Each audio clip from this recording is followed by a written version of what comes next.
Semoga sahabat semua dalam rahmat Allah, dalam jagaan, dalam petunjuk, dalam perlindungan Allah Subhanahu Wa Taala. Okey, nampak belakang tu ada ni ada Masjidil Haram, Kaabah, Masjidil Aqsa, Palestin dan Masjidil Nabawi di Madinah. Subhanallah. Mudah-mudahan kita semua dirizkikan oleh Allah untuk menunaikan solat dan ibadah di ketiga-tiga masjid utama umat Islam. Masya Allah. Hari ini pun saya pakai tema apa ni? Hitam, merah, putih. Tak ada warna hijau je. Kena letak kan. Masya Allah. Oh, hari ni hari Rabu. Minta maaf. Betul hari Rabu. Terima kasih kepada yang membetulkan. Masya Allah. Subhanallah. Muslimin muslimat. Maka Allah sekalian, hari ini Encik suami Ustaz kurang sehat, jadi saya seorang diri untuk menguruskan live ni. Okey, Masya Allah. Hari ni hari Rabu, hari Selasa pula. Mohon maaf semalam tak dapat untuk isu teknikal last minute, tak dapat untuk meneruskan kuliah semalam.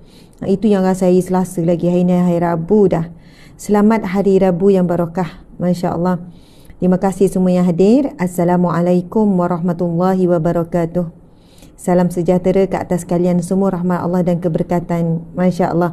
Semoga semua sihat walafiat, semangat walau apa jua keadaan, bangkit walaupun masih lagi dalam keadaan yang jatuh. Bangun juga, usahakan bangun, usahakan bangkit. Usahakan juga keluar daripada segala keresahan hati. Usahakan keluar daripada kesempitan, keluar daripada apa yang membelenggu sekarang. Masya Allah. Allahu Akbar, Allahu Akbar, Allahu Akbar. Okey, sahabat-sahabat semua, mari kita mulakan majlis.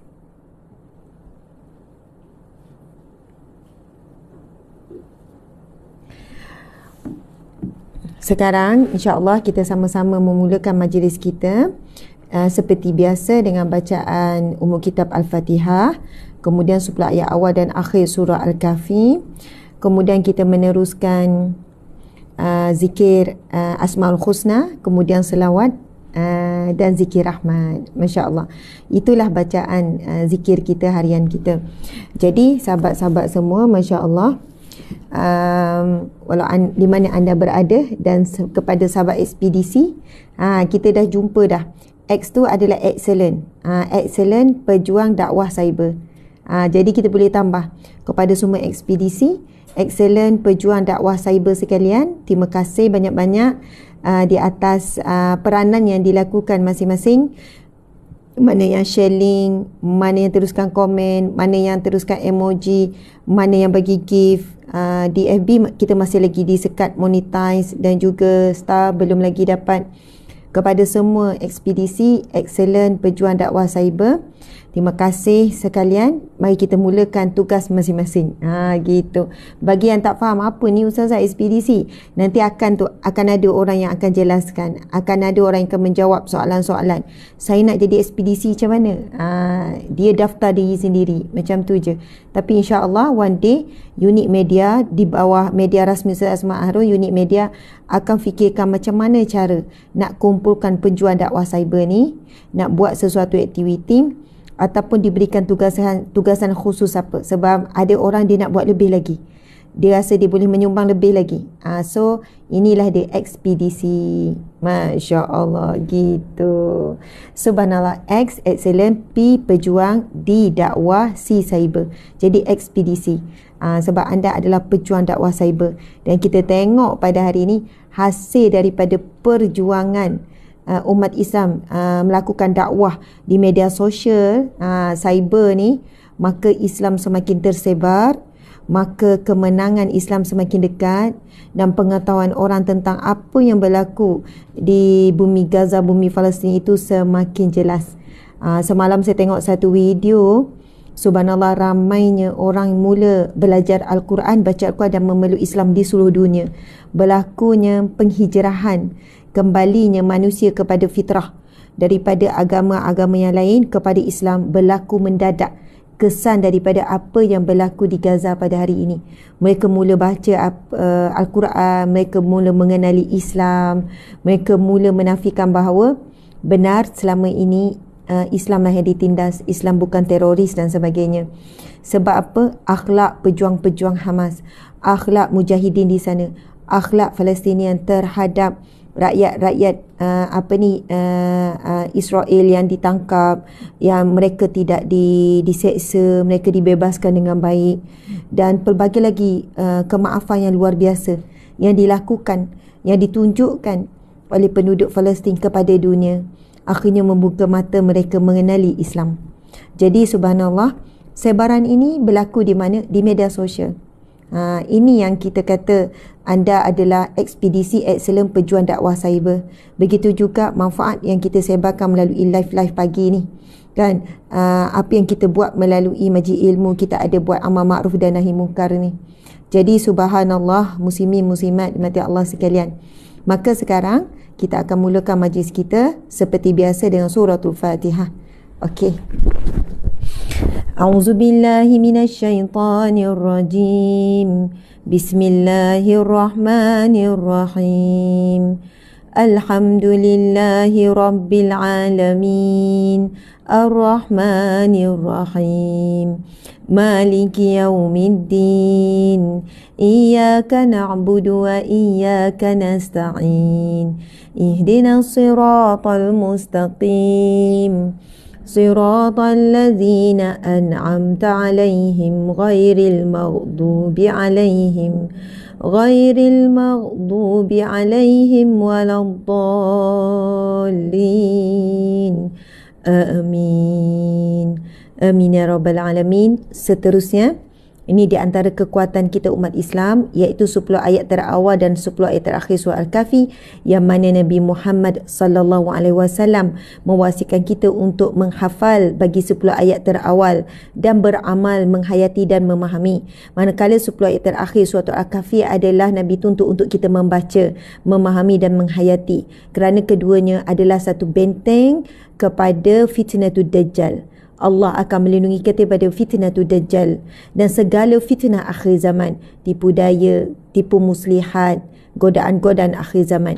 Dan tuan-puan sekalian, dengan 10 ayat awal dan akhir inilah sebenarnya menguatkan jiwa kita, membangunkan roh kita yang mati kerana duniawi ni. Subhanallah. Jadi tuan-puan dimati Allah sekalian, walaupun kita mungkin masih belum hafal, tetapi tak apa, kita baca lama-lama jadi lancar. Kalau siapa yang tak erti baca, tak pandai baca Quran, tak apa, mendengar bacaan Al-Quran juga mendapat pahala. Anda dengar bacaan Al-Quran pun dapat pahala. Jadi sama-sama, kalau siapa yang hafal lagi bagus, siapa yang ingat boleh baca bersama-sama dengan saya. Walaupun dah baca tadi Ustazah, lepas subuh saya dah baca, tak apa, baca banyak kali. Mudah-mudahan bukan kita saja, zuriat keturunan pun Allah akan pelihara daripada segala fitnah akhir zaman ni. Okey, sahabat-sahabat, baca 10 ayat awal dan akhir suratul Kahfi. A'udzu billahi minasyaitonir rajim. Bismillahirrahmanirrahim. Alhamdulillahilladzi anzala ala 'abdihil kitaba wa lam yaj'al lahu 'iwaja. قيما لينذر بأسا شديدا من لدنه ويبشر المؤمنين الذين يعملون الصالحات أن لهم أجرا حسنا ماكثين فيه أبدا وينذر الذين قالوا اتخذ الله ولدا ما لهم به من علم ولا لآبائهم كبرت كلمة تخرج من أفواههم إن يقولون إلا كذبا فلعلك باخع نفسك على آثارهم إن لم يؤمنوا بهذا الحديث أسفا إنا جعلنا ما على الأرض زينة لها لنبلوهم أيهم أحسن عملا وإنا لجاعلون ما عليها صعيدا جرزا أم حسبت أن أصحاب الكهف والرقيم كانوا من آياتنا عجبا إذ أوى الفتية إلى الكهف فقالوا ربنا آتنا من لدنك رحمة وهيئ لنا من أمرنا رشدا ربنا آتنا من لدنك رحمة وهيئ لنا من أمرنا رشدا ربنا آتنا من لدنك رحمة. Wahai Tuhan kami, kurniakanlah buat kami daripada sisimu rahmatmu yang datang dalam bentuk kasih sayangmu, pengampunanmu, perlindunganmu, petunjukmu, rizkimu. Rahmatmu yang datang dalam bentuk bimbinganmu ya Allah, kasih sayangmu, pengampunanmu. Rahmatmu buat orang yang sakit lalu diberi kesembuhan. Rahmatmu buat orang yang sempit lalu diberi kelampangan. Rahmatmu ya Allah bagi yang sedih lalu diberikan kegembiraan, bagi yang kecewa diberikan kebahagiaan. Rahmatmu yang datang dalam pelbagai bentuk yang kami sedar atau tidak ya Allah, kami mohon rahmatmu ya Allah. Wahai lana, sempurnakanlah bagi kami ya Allah, min amrina, dalam semua urusan-urusan kami ya Allah, rasyada, petunjukmu yang jelas. Amin. Amin ya rabbal alamin. Subhanallah, Allahu akbar. Seterusnya, muslimin-muslimat yang dihormati lagi dikasihi, kita akan membacakan 10 ayat terakhir suratul Kahfi. A'udzu billahi minasyaitonir rajim. Bismillahirrahmanirrahim.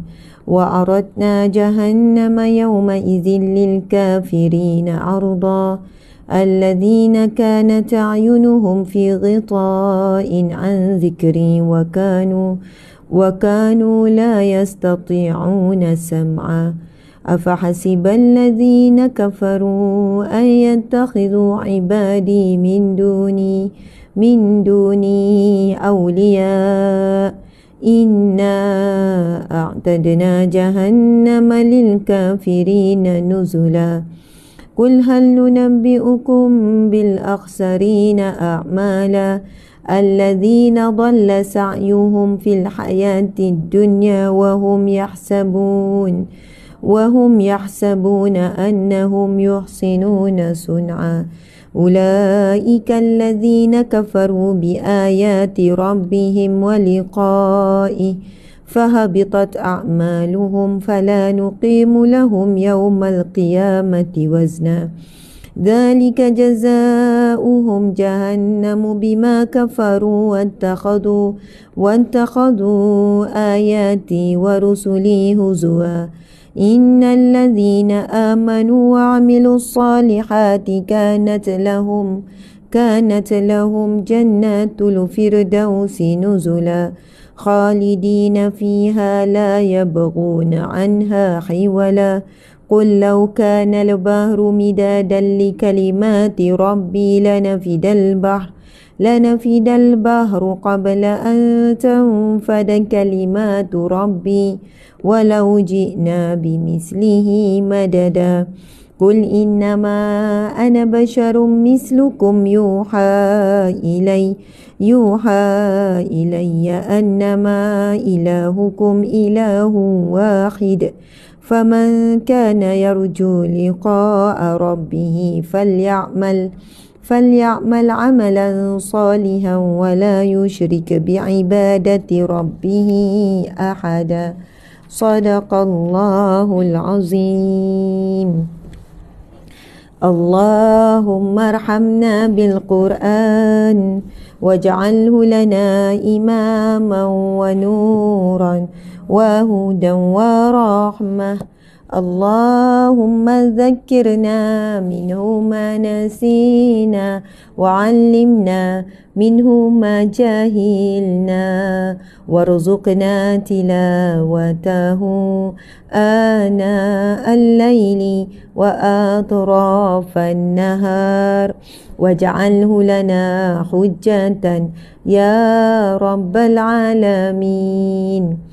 Ya Allah, rahmati kami dengan Al-Quran, Jadikan ia pimpinan cahaya petunjuk dan rahmah.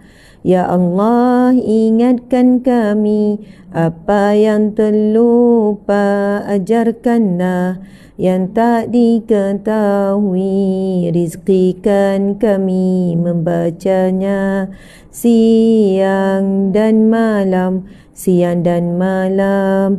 Jadikan ia hujah kami, ya Rabbal Alamin. Amin ya Rabbal Alamin. Allahu Akbar, Allahu Akbar. Seterusnya kita akan membacakan Asma'ul Husna. Masya Allah. Kita tahu kelebihan membaca Asma'ul Husna ni begitu banyak, yang mana Allah sendiri berikan perintah membacanya, berdoa dengannya melalui Al-Quranul Karim. Firman Allah Subhanahu wa taala, Allah berfirman, walillahil asma'ul husna fad'uhu biha. Bagi Allah nama-namanya yang mulia, nama-namanya yang indah, nama-namanya yang baik. Fad'uhu biha, maka memintalah dengannya. Apa dia maksudnya? Memintalah dengan nama-nama Allah tersebut, dengan nama Allah Asmaul Husna. Nabi SAW bersabda, Nabi bersabda, Inna lillah, sesungguhnya bagi Allah, tis'atun wa tis'ina isman, 99 nama. Allah memiliki 99 nama. Mi'atan illa wahidan, 100 kecuali satu. Man ahsaha, barang siapa yang beramal ataupun yang menghafal atau yang membaca, menghayati, dakhala jannah, dia pasti akan masuk syurga. Subhanallah, tuan-puan dimati Allah sekalian. Jadi sama-sama kita membacakan Asma'ul Husna. Siapa yang ingat boleh sama-sama, yang tak ingat boleh ikut. Jangan risau, saya takut salah, saya tak lancar Ustazah. Sebenarnya macam kita kecil dululah. Sebelum kita boleh berjalan, kita banyak salah, kita banyak jatuh, betul tak? Sebelum kita betul hari ini dalam tindakan dan perbuatan kita, kita banyak buat salah dulu. Samalah juga dengan zikir, dengan bacaan Al-Quran. Tak ada masalah kalau kita tersalah. Kalau sengaja buat salah tu yang dilarang, yang berdosa. Kalau tak sengaja tersalah, bacaan tersalah, tak ada masalah. Begitu juga dengan Al-Quran. Ramai orang tak baca Quran, dia kata, Ustazah saya takut salah, daripada baca salah berdosa. Tak. Tersalah tak sengaja tak berdosa sedikit pun. Subhanallah. Sebab apa? Daripada salah itulah lama-lama kita baca lama-lama jadi betul. Sebab itu Nabi sebut, barang siapa yang membaca Al-Quran terbata-bata, merangkak-rangkak, bersusah payah baca Quran. Orang lain baca satu muka surat tu 5 minit siap, dia setengah jam tak siap lagi. Baca tu merangkak-rangkak, fa ma fa ma, mengeja-ngeja. Teruskan baca. Nabi kata siapa yang membaca Al-Quran merangkak-rangkak, bersusah payah, maka akan diberikan kepadanya pahala. Dua pahala. Satu, pahala bersusah payah baca Al-Quran. Kedua, pahala apa? Pahala membaca Al-Quran. Jadi samalah dengan Asmaul Husna ni. Bacalah walaupun kita tak lancar hafalan dan sebagainya. Baik, tuan-puan dimati Allah sekalian, sama-sama membaca Asmaul Husna. Bismillahirrahmanirrahim. Nas'aluka ya man huwa Allahul ladzi la ilaha illa huwa ar-rahmanur rahim, al-malikul qudusus salamul mu'minul muhaiminul azizul jabbar, al-mutakabbirul khaliqul bari'ul musawwirul ghaffar, al-qahharul wahhabur razzaqul fattahul alim, al-qabidul basitul khafidul rafi'ul mu'izzul muzilus sami', al-basirul hakamul adl, al-latiful khabir, al-halimul azim, al-ghafurul syakur, al-aliyul kabirul hafizul muqit, al-hasibul jalil, al-karimul raqib,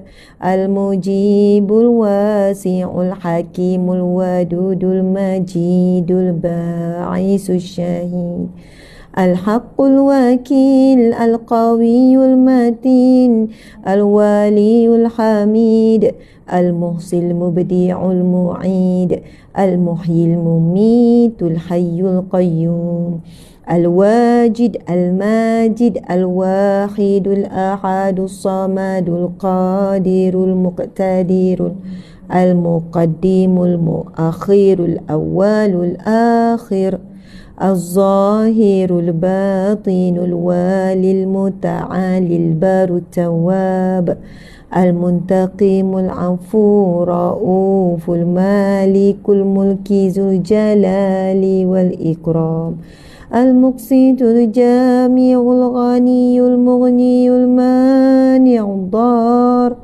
النافع النور الحادي البديع الباقي الوارث الرشيد الصبور الذي ليس كمثله شيء وهو السميع البصير اللهم صل أفضل صلاة على أسعد المخلوقات كسيدنا محمد وعلى آله وصحبه وسلم عدد معلوماتك ومداد كلماتك كلما ذكرك ذاكرون وغفل عن ذكره الغافلون. Alhamdulillah. Minta izin minum air sikit. Saya pegang tangan kanan ni, tapi kamera depan nampak terbalik. Doa minum air. Bismillahirrahmanirrahim. Allahumma inna nas'aluka ilman nafi'an wa rizqan wasi'an wa shifaan min kulli da'in bi rahmatika ya arhamar rahimin. Amin ya rabbal alamin. Bismillahirrahmanirrahim.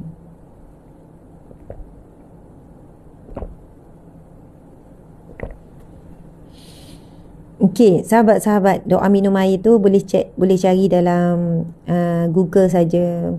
Doa itu adalah doa Ibnu Abbas, sepupu Nabi, dan dia juga membesar di rumah Nabi sebab salah seorang daripada mak saudara kepada Ibnu Abbas ni adalah isteri Nabi, yang mana Ibnu Abbas ni lahir 3 tahun sebelum hijrah. Jadi ketika Nabi wafat umurnya baru 16 tahun, tapi beliau adalah perawi hadis terbanyak, antara yang terbanyak merawikan hadis ataupun yang mendapat hadis Nabi direct daripada Nabi dan menyampaikan. Dan beliau juga adalah penafsir Al-Quran yang paling tepat, di antara yang paling tepat menafsirkan Al-Quranul Karim. Dan beliau mendapat doa yang direct daripada Nabi untuk kefaqihan. Allahumma faqihu fid din wa 'allimhu ta'wil. Nabi doakan dia subhanallah supaya dia faqih dalam agama. Memang dia jadi faqih dan menjadi rujukan para sahabat bila nak tahu ayat ni sebab nuzul apa. Sebab itu kita akan, kalau kita baca kitab tafsir Al-Quran, kita akan jumpa banyak daripada Ibnu Abbas mengatakan ayat ini sekian-sekian, ayat ini turun kerana peristiwa sekian-sekian. Masya Allah, Alhamdulillah. Jadi itu doa Ibnu Abbas setiap kali nak minum air Zam-Zam. Jadi ini namanya sunnah para sahabat. Jadi kita ni bukan hanya ikut dan belajar tentang sunnah Nabi, tapi belajar juga sunnah para sahabat, kerana para sahabat adalah orang yang paling dekat dengan Nabi, dan hampir apa yang sahabat-sahabat buat, apa yang mereka lihat Nabi buat. Jadi itu doa bila minum air. Tapi kita tak ada air Zam-Zam. Kalau ada air Zam-Zam, bacalah air tu, doa tu. Tapi kalau baca doa yang sama pada air biasa, ini air kosong biasa, boleh. Doa tu maksud dia apa, sahabat-sahabat? Bismillahirrahmanirrahim. Allahumma inna nas'aluka, ya Allah, sesungguhnya kami bermohon kepadamu. Nas'aluka, kami minta denganmu ya Allah, ilman nafi'a, ilmu yang bermanfaat, wa rizqan wasi'an, rizki yang luas, wa shifaan min kulli da'in, dan kesembuhan daripada segala penyakit. Amin ya rabbal alamin. Indah sekali doa tersebut. Pertama, kita minta ilmu yang bermanfaat. Subhanallah, apakah itu ilmu bermanfaat yang boleh beri kebaikan dunia dan akhirat? Ilmu yang boleh kita beramal, ilmu yang melindungi kita daripada dosa dan maksiat, ilmu yang memberikan kita petunjuk dalam membuat keputusan, tindakan dan pilihan. Ilmu-ilmu yang bermanfaat. Subhanallah. Sebab ada ilmu yang merosakkan, ada ilmu yang membawa kepada kesesatan, ada ilmu yang membawa kita jauh daripada akhirat. dan lupa kepada akhirat, lalu kita terlalu mengejar dunia. Jadi kita minta dengan Allah, ilmu adalah harta yang paling berharga di dunia, melebihi daripada rumah, kereta, pakaian, handbag, kasut. Ilmu, subhanallah, sesiapa yang memiliki harta ilmu, dia sentiasa memilikinya sampai mati, dan selepas mati pun dia dapat menikmati lagi ilmu yang dia ada. Ilmu akan kekal bersama dengan kita walaupun kita mati, tuan-puan sekalian, pahala tu. Tapi segala harta akan ditinggalkan. Kita meninggalkan anak zat keturunan kita, ilmu itulah senjata untuk mereka menghadapi segala ujian dan cabaran. Tinggalkan harta, asbab tak ada ilmu boleh jadi pecah belah. Kalau tak ada ilmu, tinggalkan harta benda, adik-beradik bukan sekadar boleh bertengkar, putus silaturahim, bahkan ada sampai peringkat bunuh-membunuh, tuan-puan sekalian. Sebab itulah ilmu ini menjadi perisai. Al-ilmu nurun, Nabi kata, ilmu itu cahaya, akan memberikan petunjuk kepada siapa yang memilikinya. Jadi sahabat-sahabat, kita minta dengan Allah ilmu. Yang kedua, al-ilmu nafi'an wa rizqan wasi'an, rizki yang luas. Jangan minta rizki yang banyak, sebab banyak tu menimbun harta. Menimbun ni dilarang. Allah benci sebab ia jadi kedekut. Dia ada duit banyak, dia hanya menimbun harta. Dia menambah aset demi aset demi aset. Kan? Macam-macam aset lah. Tetapi kalau rezeki yang luas, rezeki dia banyak, tak putus seperti air zam-zam, tetapi menyebar. Luas ni melebar, tersebar. Sebab itu kita tengok laut, kita tak cakap banyaknya air laut, kita cakap luasnya laut, tak bertepi. Dan bagaimana laut itu memberikan manfaat kepada manusia, kepada binatang, kepada semuanya. Masya Allah. Jadi kita nak rezeki yang luas, yang mana rezeki kita ini memberi manfaat kepada ramai orang dan tak pernah putus. Daripada rezeki yang Allah berikan pada kita, kita membantu ramai orang susah, kita menyumbang kepada gerak kerja dakwah, kita menyumbang kepada mujahidin yang berada fi sabilillah. Maksudnya luas, adik-beradik kita yang susah kita tolong, kawan-kawan kita yang susah kita tolong. Subhanallah, siapa-siapa yang meminta pertolongan, kita mudah nak bagi sebab kita ada. Jadi betul lah disebutkan dalam apa ni kata Uqamat, faqidu syai' la yu'ti. Siapa yang tidak memiliki, dia tidak boleh memberi. Sebab itu kita umat Islam perlu kaya. Kaya untuk memberi. Kaya untuk menyebarkan manfaat. So kalau berniat nak jadi orang kaya, tak ada masalah. Sebab kita bukan jadikan kaya itu tujuan, tapi kaya itu adalah alat sahaja. Masya Allah. Okey sahabat-sahabat, di TikTok sekarang 3.3, di FB 3,000, jadi 6,003, campur IG, jadi semuanya jadi 6,000, 7,000 lebih. 7,000 lebih yang hadir sekarang. Wahai ekspedisi. Ekspedisi tu excellent pejuang dakwah cyber. Kepada semua, anda lah ekspedisi tu. Jangan tertanya-tanya. Ada yang baru dengar hari ni, apa pula ekspedisi ni? Saya memberikan julukan ataupun jawatan kepada semua yang hadir. Anda adalah ekspedisi. Tahniah, anda dilantik menjadi ekspedisi. Lantikan tu masing-masing. Nanti kita akan fikir next apa yang kita akan buat dengan tim ekspedisi. Excellent pejuang dakwah cyber. Anda hadir, dengar, anda dah kira pejuang. Macam-macam ni lah kalau kita buat perhimpunan. Yang hadir tu, dia tak bercakap pun, dia tukang sorak, dia dengar, tetapi kerana kehadirannya menambahkan jumlah, menunjukkan kehebatan perhimpunan umat Islam. Jadi besar tak peranan yang hadir? Besar. Ada yang pandai hadir je, makcik, pakcik yang hadir dengar. Saya jumpa ramai anak-anak kata, Ustazah, nenek saya, nenek awak, moyang saya, moyang yang umur dah 90 lebih, 90 lebih dah moyang, Masya Allah. Dia kata, Ustazah, moyang saya hari-hari dengan kuliah Ustazah. Saya kata, ya Allah, terima kasih, sampaikan salam pada moyang. Macam tu. Tuan-puan, bayangkan ya, orang-orang tua hadir juga, nenek-nenek, moyang-moyang hadir kuliah pagi-pagi ni. Mungkin moyang ni, nenek atuk ni tak pandai nak komen, dia takut tekan-tekan nanti hilang live. Lepas tu tak pandai nak bagi emoji, kata-katakan nanti off. Yang buka pula anak cucu. Jadi hadir saja dah besar sangat maksud.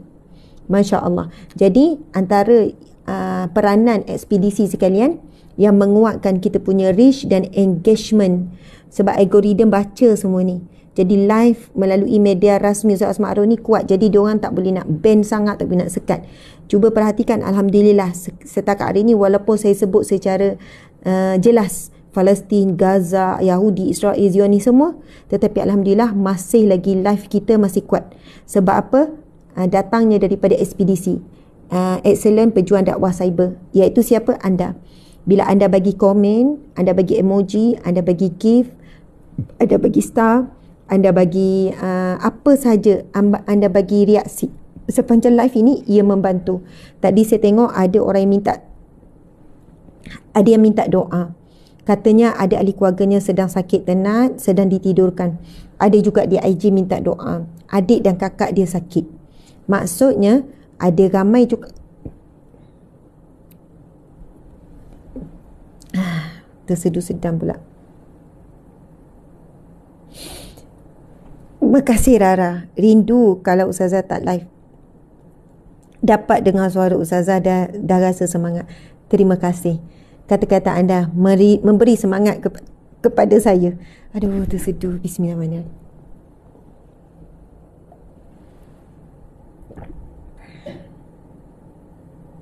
Ada tips tak nak suruh hilang sedu dengan cepat? Ada orang suruh tahan nafas.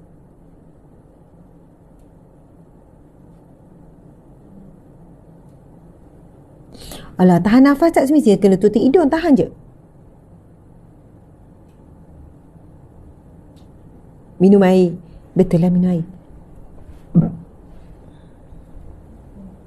Okey, minum air. Oh, dongak atas. Ada yang kata dongak atas. Okey, dongak atas. Dongak atas. Dongak atas. Minum air 7 kali sikit-sikit. Minum air 7 kali. Oh, dongak atas. Tutup hidung sambil telan air. Macam-macam Dongak atas. Tarik nafas.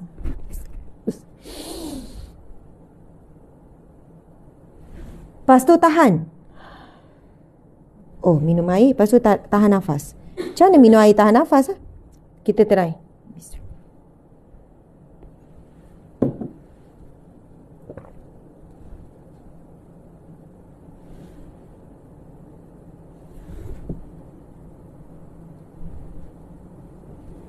Saya dah minum air, tahan nafas. Belum jadi. Tarik nafas dalam.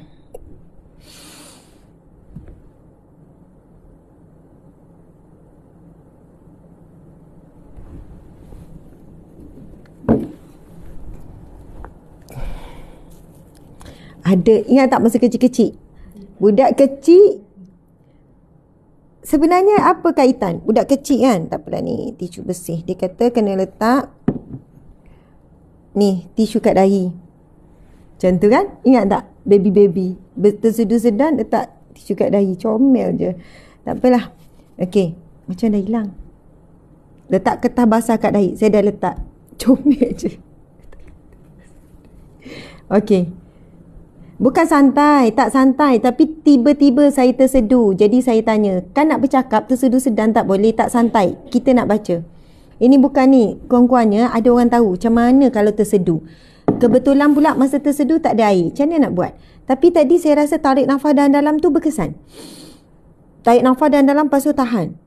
Mungkin. Ada yang kata minum 7 kali air perlahan-lahan. Gitu.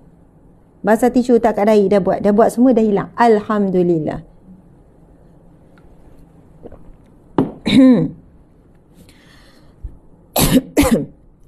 Alhamdulillah, sahabat-sahabat, tuan-puan dimati Allah sekalian, kita akan sambung. Bacaan Asmaul Husna kita dah baca. Sekarang kita akan selawat. Okey, selawat. A'udzubillahi minasyaitanirrajim. Bismillahirrahmanirrahim. Selawat. Selawat guys. Gitu. Bismillahirrahmanirrahim. Sallallahu ala Muhammad. Sallallahu alaihi wasallam. Sallallahu ala Muhammad. Sallallahu alaihi wasallam. Sallallahu ala Muhammad. Sallallahu alaihi wasallam. Sallallahu ala Muhammad. Sallallahu alaihi wasallam. Sallallahu ala Muhammad. Sallallahu alaihi wasallam. sallallahu ala Muhammad, sallallahu alaihi wasallam. Allahumma salli wa sallim wa barik alaihi, sallu alaihi. Sallallahu ala Muhammad itu adalah selawat malaikat Jibril alaihi salam ke atas Nabi Muhammad.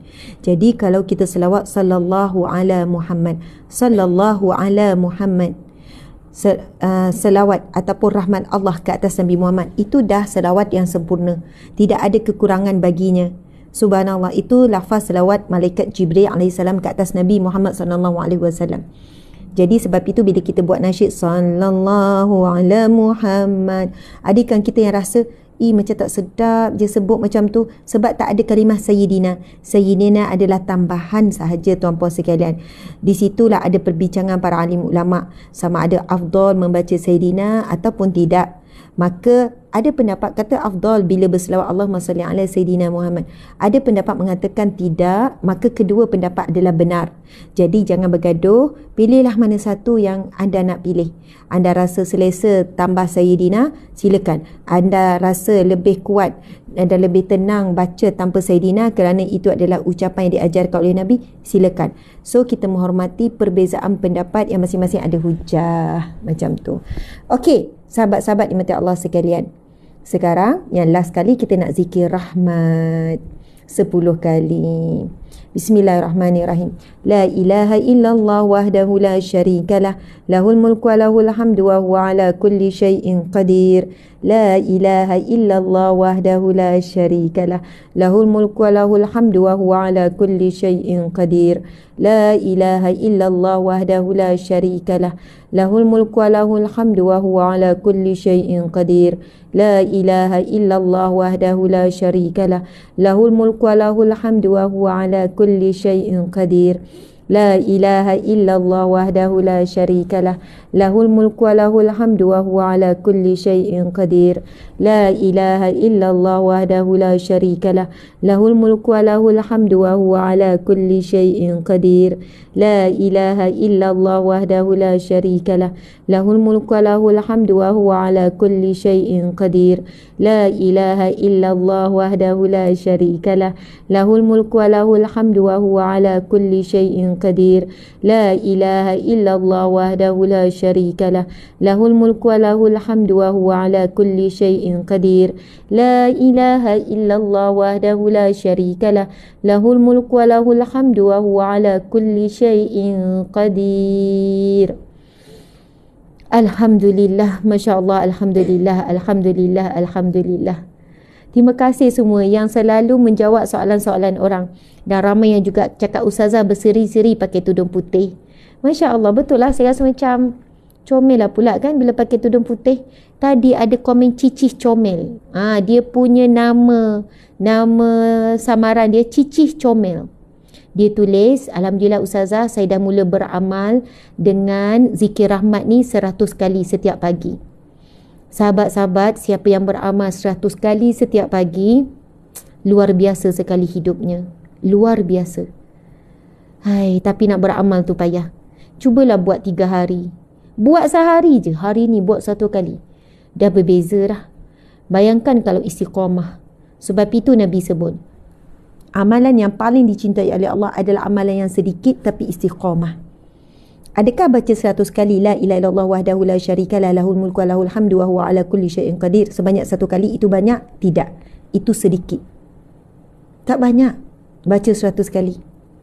Para sahabat, para ulama, orang soleh, wali Allah, subhanallah, mereka baca Al-Quran pun khatam sehari sekali. Masya Allah, itu pun bagi mereka belum banyak. Jadi kalau kita sebut 100 kali itu banyak, sebenarnya masih sedikit. Cuma banyak bagi kita. Sebab itu hadis tu boleh relate. Bila Nabi sebut, sesungguhnya amalan yang paling Allah cinta, iaitu amalan yang sedikit tetapi istiqamah. So, boleh relate tak dengan kita? Boleh relate. Yang baca 100 kali tu banyak ke sikit? Sebenarnya masih sikit. Daripada kehidupan kita ini pun, tuan-tuan sekalian, maka ia masih dikira sedikit. Tetapi yang penting istiqamah. Kenapa kita menyarankan baca 1 kali? Bukan saya yang sarankan, tetapi yang menyarankan adalah Nabi Muhammad sallallahu alaihi wasallam. Nabi bersabda, barang siapa yang membaca la ilaha illallah wahdahu la syarikalah lahul mulku wa lahul hamdu wa huwa ala kulli syai'in qadir sebanyak 100 kali, maka akan diberikan kepadanya pahala umpama membebaskan 10 orang hamba abdi, dan akan diberikan kepadanya 100 kebaikan pada hari tersebut, dan akan dilindungi daripada 100 keburukan, dan akan dilindungi daripada gangguan, kejahatan, jin dan syaitan, iblis.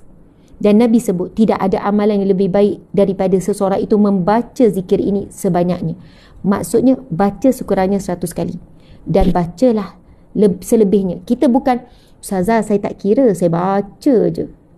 Kalau kita tak ada disiplin untuk capai 100, kemungkinan besar kita baca tak cukup 100. Satu lagi, bila Nabi sebut satu jumlah yang berkaitan dengan satu amalan, dia ada keberkatan. Why Nabi sebut 100? Why Nabi sebut zikir subhanallah alhamdulillah akbar 33, 33, 34, 33, 33, 33? Sebab pada jumlah itu ada barakah. Kenapa Nabi sebut Nabi beristighfar bertaubat 70 kali sehari? Bila ada amalan yang Nabi sampaikan kepada kita berkait dengan jumlah, maka jumlah itu hanya Allah yang tahu, dan Allah wa rasuluhu a'lam. Allah dan Nabinya lah yang maha mengetahui kelebihan apabila mengikuti jumlah. Jadi Nabi kata baca 100 kali, dan Nabi kata tidak ada amalan yang lebih baik sesuatu itu membaca zikir itu sebanyaknya. Tuan puan sekalian, Nabi sebut apa? Baca 1 kali zikir tadi, maka diberikan ganjaran membebaskan 10 orang hamba. Hadis yang lain, hadis sahih juga, Nabi bersabda, barang siapa yang membebaskan seorang hamba abdi, Allah akan membebaskan seluruh anggota badannya daripada api neraka. Tangan, mata, mulut, telinga, semua dibebaskan Allah daripada api neraka. Itu kalau seorang. Tapi baca zikir ini 100 kali, ganjaran umpama 10 orang, bukan seorang. Dan zaman sekarang tidak ada lagi hamba untuk dibebaskan. Tak ada hamba lagi untuk dibebaskan. Maka Masya Allah, apa yang kita boleh buat? Baca zikir ini. Kemudian Nabi kata akan diberikan 100 kebaikan, akan dilindungi daripada 100 keburukan, akan dilindungi daripada jin, syaitan dan iblis. Dan ini jugalah zikir yang boleh berikan kesembuhan daripada sihir, santau dan sakit-sakit yang seperti ini. Sebab apa? Yang menjayakan sihir, santau, apa lagi pukau dan sebagainya adalah jin yang dipuja, yang diseru, yang diminta pertolongan oleh manusia. Dalam surah Al-Jin sebut, jin itu akan semakin besar, akan semakin kuat. Apabila ada manusia yang meminta pertolongannya, dia semakin berkuasa untuk melakukan makar ataupun kejahatan terhadap manusia lain. Subhanallah. Terima kasih Ani Rusarus, dikata dia beramal dengan zikir Subhanallah 30 kali, Alhamdulillah 30 kali, Allahu Akbar 34 kali.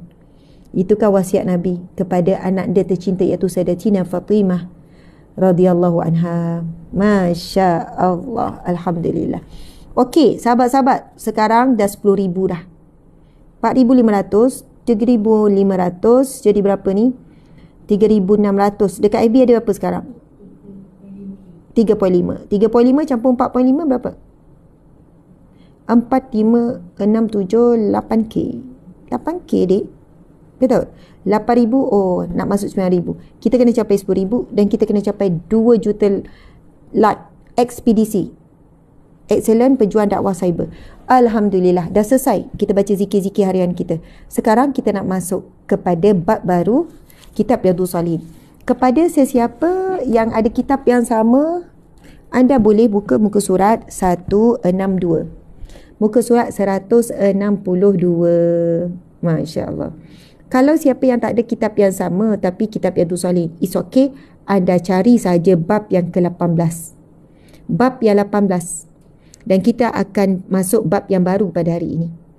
Sebab kitab Riyadhus Shalihin walaupun versi berbeza, kalau sebut je bab yang sama, jumlah nombor hadis yang sama, ia sama saja dalam mana-mana kitab. Kepada yang baru hadir, kuliah bersama Ustazah Asma Harun ini berlangsung nak masuk 3 tahun dah, nak masuk tahun ketiga. Kalau tahun depan tahun ketiga dah. Kita buat setiap pagi, Isnin, Selasa, Rabu, Khamis. Pengajian Riyadhus Shalihin. Apa maksud Riyadhus Shalihin? Taman orang yang soleh. Pada hari Jumaat kita tadabbur Asmaul Husna. Dah selesai nama Allah Al-Khaliq, kita akan pindah pada nama Allah yang baru pada hari Jumaat ni. Tuan-puan muslimin, kita sambung lagi sebenarnya Al-Khaliq hari Jumaat ni. Pukul berapa? Jam 7. Tapi pagi tadi lambat juga, 7.10 saya ada urusan. Dah bangun awal dah. Kita memang dah bangun sebelum subuh semua kan, dah siap ready. Tapi ada urusan yang melibatkan tim. Jadi lambat mula pukul 7.10. Tapi saya akan cuba tepati masa pukul 7 tu mesti mula. Jadi habis pukul berapa? Tak tentu. Kadang pukul 8, 8.30, kadang pukul 9. Jadi kepada siapa yang baru hadir, kuliah bersama saya setiap pagi ada. Pukul 7 pagi. Kalau lambat sikit tu tunggu. Kalau 7 suku tu, saya tak keluar lagi bermaksud kuliah tu tak ada. Adalah something yang menghalang, yang tak dapat saya buat. Maksudnya kalau 7 suku tu tak ada tu, kira macam tak apalah kalau tuan-puan tak tunggu lagi dah. Gitu caranya. Jadi sahabat-sahabat dimata Allah sekalian, kitab Riyadhus Shalihin maksudnya Taman Orang Soleh. Kitab yang disusun oleh Imam Nawawi, ulama besar muktabar dalam mazhab Syafi'i, dan ia juga diiktiraf oleh mazhab-mazhab yang lain. Dan keilmuan Imam Nawawi ini sangat luar biasa, menuliskan pelbagai kitab muktabar yang menjadi rujukan seluruh dunia. Dan kitab Riyadhus Shalihin ini dibacakan di seluruh pengajian di seluruh dunia. Antara kitab yang paling masyhur pada hari ini, sebab ia sesuai dibaca oleh orang awam, himpunan hadis-hadis Nabi yang sahih dan sebahagian kecil saja hadis yang hasan. Ia merangkumi ilmu akidah, ilmu tasawuf, ilmu akhlak, akhlak hati, akhlak kita dengan Allah, dengan manusia, dengan binatang, dengan tumbuhan, dengan seluruhnya. Dan itulah matlamat Nabi diutuskan. Nabi sebut apa? Innama bu'istu liutammima makarimal akhlak. Sesungguhnya innama bu'istu, aku diutuskan, Nabi kata, liutammima makarimal akhlak, untuk menyempurnakan akhlak. Subhanallah, itulah antara tujuan utama, mission utama Nabi diutuskan untuk menyempurnakan akhlak. Maka kitab Riyadhus Shalihin ini menghimpunkan bab-bab akhlak. Akhlak dengan Al-Khaliq iaitu Allah, akhlak dengan makhluk iaitu selain daripada Allah. Jadi tuan-puan sekalian, kitab ini diahli bahasa beratus bahasa seluruh dunia. Dijadikan pengajian di universiti, di kolej, di madrasah, di pondok, di pesantren, di masjid-masjid, di surau-surau. Dan ada sejarah kitab Riyadhus Shalihin ini dengan sejarah pembebasan ataupun kemerdekaan Mesir daripada penjajah. Apabila para ulama menyarankan dibacakan kitab-kitab Riyadhus Shalihin ini di masjid, di surau. Sebab ketika itu tidak ada semangat juang rakyat untuk mendapatkan pembebasan, untuk kemerdekaan. Lalu para ulama kata, sebarkan dan bacakan kitab Riyadhus Shalihin di rumah-rumah kalian. Bacakan di pusat-pusat pengajian. Lalu bila mereka membaca, semangat juang dan kefahaman itu, semangat jihad dan sebagainya, berkorban nyawa dan sebagainya untuk mendapat kebebasan dan pembebasan. Itu antara sejarah Mesir lah, dulu dijajah oleh Perancis kan, lama juga, dan beberapa penjajah yang lain. Jadi tuan-puan dimati Allah sekalian, sebab itu saya juga memilih kitab Riyadhus Shalihin menjadi kitab yang kita nak baca. Tengok tuan-puan sekalian, 2 tahun lebih kita baru baca banyak ni. Ada banyak lagi yang kita nak ni. Mungkin 3-4 tahun lagi baru habis. Okey, tuan-puan sekalian, kita masuk bab yang baru. Bab apa? Bab yang ke-18, iaitu bab, tuliskan nama bab yang baru ini. Bab larangan terhadap kebid'ahan dan hal-hal yang diadakan. Larangan Nabi terhadap perkara bid'ah dan hal-hal yang diada-adakan. Nanti kita akan jelaskan berkenaan dengan apakah itu bid'ah. Subhanallah. Kitab ini memulakan topik ini dengan beberapa firman Allah Subhanahu wa taala. Allah berfirman, "Famadza ba'dal haqqi illa ad-dhalal." A'udzu billahi minasyaitonir rajim. فَمَاذَا بَعْدَ الْحَقِّ إِلَّا الضَّلَالِ. Maka tidak ada setelah kebenaran itu melainkan kesesatan. Saya pada kebenaran, semuanya adalah kesesatan. Maksudnya, kerana keduanya adalah dua hal yang kontradiktif. Keduanya adalah hal yang bertentangan. Jadi dengan meninggalkan kebenaran bererti ia jatuh pada kesesatan. Sedangkan yang benar adalah ajaran yang dibawa oleh Al-Quran dan Sunnah sahaja. Allah berfirman lagi, A'udzubillahi minasyaitonirrajim. Ma farratna fil kitabi min syai'. Yang bermaksud, Tidak ada sesuatu pun yang kami lewatkan di dalam kitab. Tidak ada sesuatu pun yang kami tertinggal, melainkan semuanya telah ditulis di dalam Al-Quran. Tidak ada sesuatu pun yang kami tidak nyatakan, melainkan telah terkandung di dalam Al-Quran dan ditafsirkan ataupun dijelaskan lagi dengan hadis Nabi SAW. Maksudnya Allah menyatakan bahawa dalam Al-Quranul Karim ini segala-galanya telah dijelaskan. Sebab itu apabila pengkaji agama mengkaji seluruh agama di dunia, akhirnya mereka tidak ada hujah nak cari kekurangan agama Islam. Apabila mereka mengkaji tentang apa sahaja yang terkandung dalam Al-Quran, mereka akhirnya mengatakan agama yang paling lengkap, agama yang paling perfect adalah, yang paling sempurna adalah agama Islam. Kerana agama Islam, ia telah menuntun penganutnya, kitalah umat Islam, penganutnya dalam segala hal. Walaupun sekecil-kecil perkara sampailah sebesar-besar perkara, semua ada dalam Al-Quran dan semua ada dalam hadis-hadis Nabi. Sekecil-kecil perkara, contohnya apa? Nak tidur macam mana? Nak baring macam mana? Masya Allah. Bangun pukul berapa? Yang terbaik, subhanallah. Bangun macam mana? Kena buat apa? Sunnah basuh tangan dulu. Nak masuk tandas, baca doa. Kaki mana nak masuk? Lepas tu sunnah nak buang air tu macam mana? Lepas tu sunat kalau nak mandi tu macam mana? Nak keluar tandas pula macam mana? Nak pakai baju kanan dulu ke kiri dulu? Kanan sunat kan? Kalau buka baju kiri sunat buka. Lepas tu nak melangkah keluar rumah, kaki kanan kaki kiri. Bila mereka kaji, kata ya Allah, dahsyatnya Islam ni. Sampai kecil-kecil macam ni pun ada panduan. Apatah lagi yang besar-besar berkaitan dengan nikah, kahwin, pengurusan harta, pengurusan rumah tangga, kemudian berkait dengan negara, kepimpinan, semua komplit. Sebab itu kita sebut Islam is the way of life. Islam adalah cara hidup. Sebab itu maksud ad-din, maksudnya cara hidup. Bila Allah berfirman, al-yawma akmaltu lakum dinakum wa atmamtu alaikum ni'mati wa raditu lakumul islam dina. Itu firman Allah. A'udzubillahi minasyaitanirrajim. Al-yawma akmaltu lakum dinakum wa atmamtu alaikum ni'mati wa raditu lakumul islam dina. Sadaqallahul azim. Ini antara ayat-ayat yang terakhir sebelum Nabi wafat. Katanya ayat ini turun 3 bulan sebelum Nabi wafat. Dan Nabi bacakan ayat ini ketika khutbatul wada', khutbah perpisahan. Khutbah terakhir dalam ibadah haji. Dan Nabi bacakan ketika itu di atas Jabal Rahmah. Masya Allah. Inilah khutbah terakhir Nabi dalam khutbah haji. Dan sebab itu Nabi SAW wafat. Nabi sebut apa? Al-yawma akmaltu lakum. Pada hari ini telah aku sempurnakan bagi kamu dinakum, agama kamu, cara hidup kamu. Sebab itu katanya ayat ini antara ayat terakhir. Ada hujah kata ini memang the last ayat terakhir. Ada yang kata tak, ada ayat lagi, ada ayat lain lagi selepas itu. Tapi dia termasuk dalam ayat terakhir. Al-yawma akmaltu lakum dinakum. Pada hari ini telah aku sempurnakan bagi kamu agama kamu dan cara hidup kamu. Wa atmamtu alaikum ni'mati. Dan aku menyempurnakan segala nikmatku ke atasmu. Wa raditu lakumul islam dina. Dan hanya aku redha Islam, cara hidup dan agama kamu.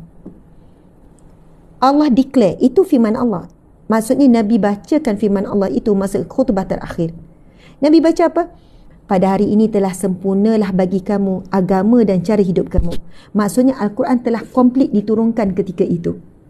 Yang mana Al-Quran inilah panduan, manual. Kamu nak hidup bahagia, berjaya, cemerlang, tenang, manualnya ada dalam Al-Quran. Masya Allah. Pada hari ini telah aku sempurnakan bagi kamu agama dan cara hidup kamu. Wa atmamtu alaikum ni'mati. Dan aku telah sempurnakan segala nikmatku ke atasmu.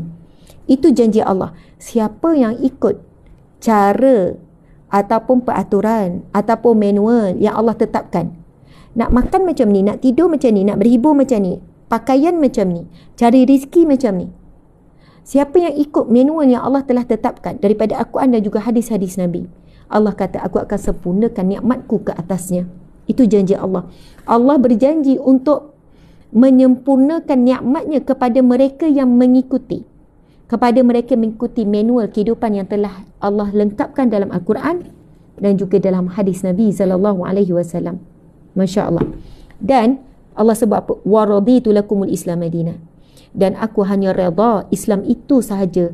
Aku hanya redha siapa yang menjadikan Islam itu agama dan cara hidup. Selain daripada itu, siapa yang hidup dengan cara hidup bukan Islam, maka Allah tidak redha ke atasnya. Barakallah, Allahu Akbar. Jadi kita belajar topik apa ni? Bab larangan terhadap kebid'ahan, bid'ah dan juga hal-hal yang diadakan. Jadi nanti kita akan bincangkan, kita akan jelaskan apa itu bid'ah. Benarkah ada bid'ah dalalah wa bid'ah hasanah? Adakah segala perbuatan itu? Okey, saya sebut secara umum supaya kita tak salah faham. Tuan-puan dimati Allah sekalian, dalam kehidupan kita ada ibadah, ibadah khusus dan ibadah umum. Ibadah khusus seperti solat. Maka ada orang dia tak puas hati solat 2 rakaat subuh, macam sikit sangat, dia nak tambah 3 rakaat. Ini bid'ah, tambahan yang menyesatkan. Ada orang puasa, dia rasa pukul 7 suku azan tu belum lapar, dia nak tambah sampai isyak. Dia kata lagi tambah lagi afdal. Tak, itu adalah bid'ah, tambahan. Ataupun dia buat satu amalan, amalan itu tak bercanggah pun dengan syariat, dan itu amalan ibadat umum, lepas tu dia declare itu amalan yang Nabi buat, maka itu bid'ah. Tak boleh declare, tak boleh cakap itu adalah amalan Nabi. Tapi kalau dia nak buat, silakan. Masya Allah. Contohlah, dia baca selawat 1000 kali. Lepas tu dia sandarkan, Nabi memang selawat 1000 kali. Tak boleh, berdusta di atas nama Nabi. Itu adalah perbuatan yang diharamkan, perbuatan berdosa. Kita nak baca selawat 1000 kali, 4000 kali, 7000 kali, kita berselawat. Dapat pahala tak? Of course dapat pahala. Selawat sebanyaknya. Tetapi tidak boleh disandarkan amalan itu kepada Nabi. Itu adalah amalan kita. Selawat ini adalah ibadah. Subhanallah. Sama jugalah dengan perbuatan-perbuatan lain. Bid'ah ini ada satu tambahan kepada amalan ataupun kepada ibadah yang telah pun ditetapkan oleh Allah. Yang telah ditetapkan. Tentang bab solat, puasa, zakat, haji dan sebagainya. Subhanallah. Rukun ada 13. Tiba-tiba ada 15 rukun.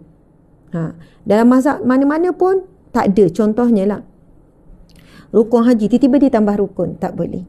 Walaupun nampak lebih baik, ibadah tu lebih macam lebih sempurna, tidak boleh. Jadi, tuan-puan dimati Allah sekalian, namun di sana ada ibadah umum. Di situlah ada kelapangan. Ibadah umum, Masya Allah, mungkinlah sebelum tidur, memang Nabi suruh kita baca apa? Surah Al-Mulk. Lepas tu kita baca sekian-sekian. Itu kan termasuk dari ibadah umum, iaitu ibadah sebelum tidur. Tapi kita tambah lagi, kita nak baca surah Al-Waqi'ah, kan? Tapi itu ada sunnah Nabi tu, surah Al-Waqi'ah tu. Ataupun kita nak baca surah lain, maka tak ada masalah. Cuma jangan sandarkan ini amalan Nabi. Tapi kita buat, dapat pahala? Of course dapat pahala. Okey, begitu. Ada orang, dia tetapkan, lepas Zuhur baca zikir apa, lepas Asar baca zikir apa, lepas Maghrib baca zikir apa, Isyak, Subuh dia ada zikir-zikir dia. Adakah dia buat bid'ah? Tidak. Cuma dia nak memudahkan dia untuk beramal. Cuma dia tak boleh sandarkan lah, Nabi lepas Asar Nabi baca zikir ni, lepas Maghrib Nabi baca, kecuali ada hadis Nabi. Lepas Isyak Nabi baca. Itu yang dilarang. Tukut tambah dalam perintah ataupun dalam amalan Nabi. Sedangkan Nabi tak buat. Okey, muslimin muslimat dimati Allah sekalian. Kita sambung lagi apa yang dituliskan oleh Imam Nawawi. Al-Baghawi berkata, kitab maksudnya daripada Lauh Mahfuz. Ada yang berpendapat bahawa yang dimaksud kitab adalah Al-Quran, dan memang itu yang disebut dalam hadis Nabi ini adalah Al-Quran. Allah berfirman lagi, A'udzu billahi minasyaitonir rajim. Fa in tanaza'tum fi syai'in farudduhu ila Allahi war Rasul. Sadaqallahul azim, yang bermaksud, kemudian jika kamu berbeza pendapat tentang sesuatu, maka kembalikanlah kepada Allah, yakni Al-Quran dan Rasulnya, iaitu hadis-hadis Nabi.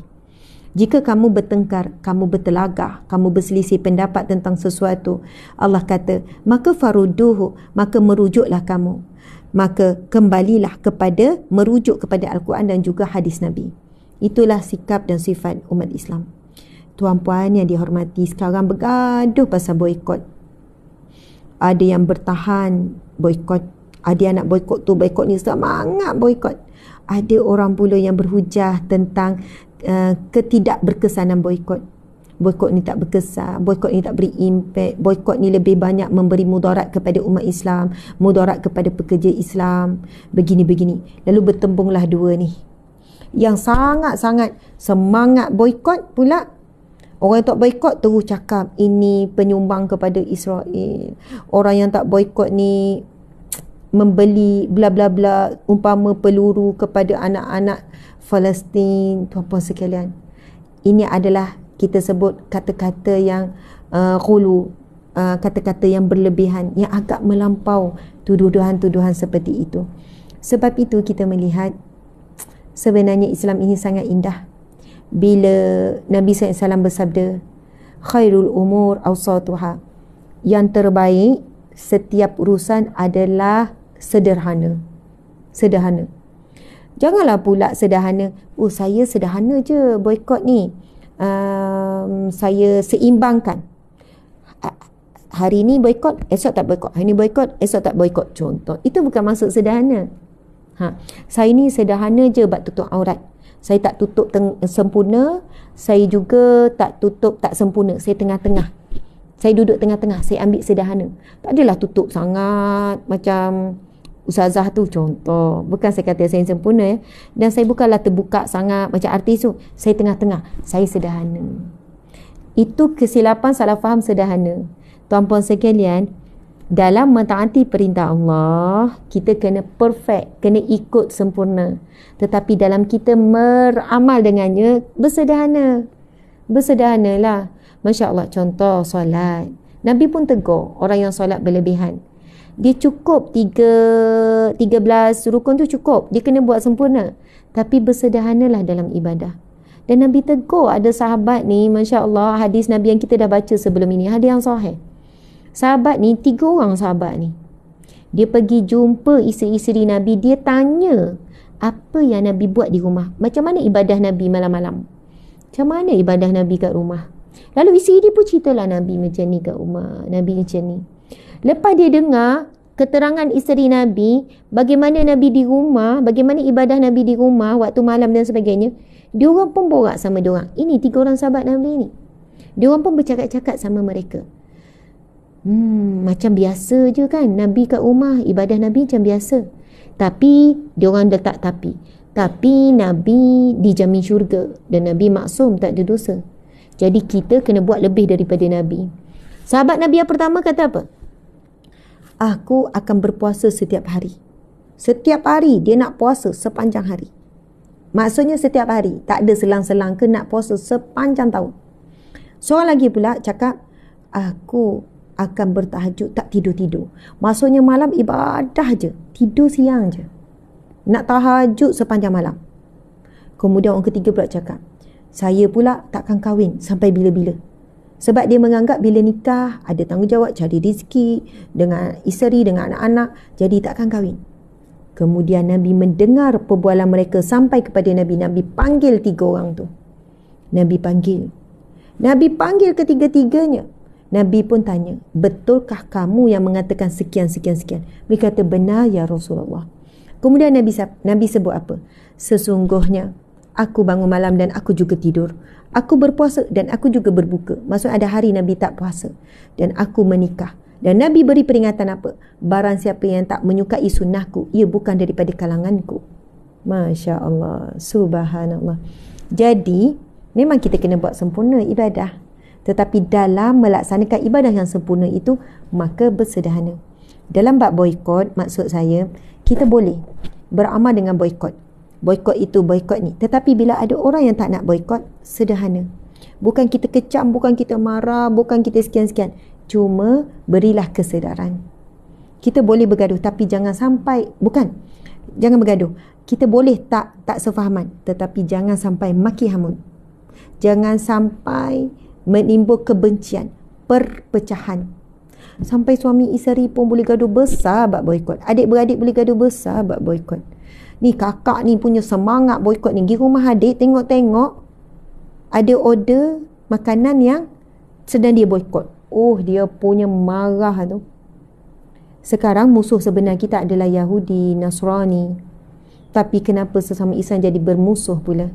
Masya Allah, subhanallah. Jadi, tuan-puan dimati Allah sekalian, dalam kita menanggapi isu ini, dalam kita menghalusi isu ini, bersederhana dalam pelaksanaan, tapi buatlah sehabis baik. Faham ya? Jadi saya tak buat komen di Facebook, saya tak tulis isu boikot semua ni. Saya baca je yang ni gaduh, yang ini peli, yang ni kata macam ni, yang ni. Baca je. Sebenarnya kita kena move on kepada step yang lebih besar, tuan-puan sekalian. Rugi sangat masa tenaga umat Islam bergaduh perkara-perkara seperti ini. Berapa banyak tenaga, berapa banyak masa, berapa banyak emosi, berapa banyak akal fikiran yang digunakan untuk menghadapi isu ni. Sebenarnya kita ada banyak perkara yang nak dibuat setiap hari. Ada banyak, kita boleh sibukkan dengan pelbagai kesibukan yang lain sehingga kita boleh meninggalkan pergaduhan yang nampak tak ada kesudahan. Sebenarnya tak ada kesudahan.